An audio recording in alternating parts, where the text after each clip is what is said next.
মধ্যে ৮ অঞ্চলে ঝড়ের আভাস।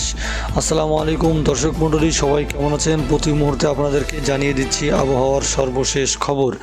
দেশের ৮ অঞ্চলে বড় ধরনের ঝড়ের আভাস। এই নিয়ে আবহাওয়া অধিদপ্তর জানিয়েছে বিরাট বড় দুঃসংবাদ।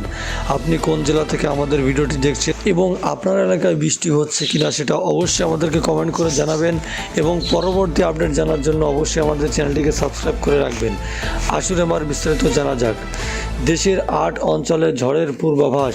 দেশের ৮টি অঞ্চলের উপর দিয়ে দুপুরের মধ্যে সর্বোচ্চ ৬০ কিলোমিটার বেগে ঝড় বয়ে যেতে পারে বলে জানিয়েছে বাংলাদেশ আবহাওয়া অধিদপ্তর। আজ মঙ্গলবার ১৭ জুন দুপুর ১টা পর্যন্ত দেশের অভ্যন্তরীণ নদীবন্দরগুলোর জন্য আবহাওয়ার পূর্বাভাসে এ তথ্য জানানো হয়েছে।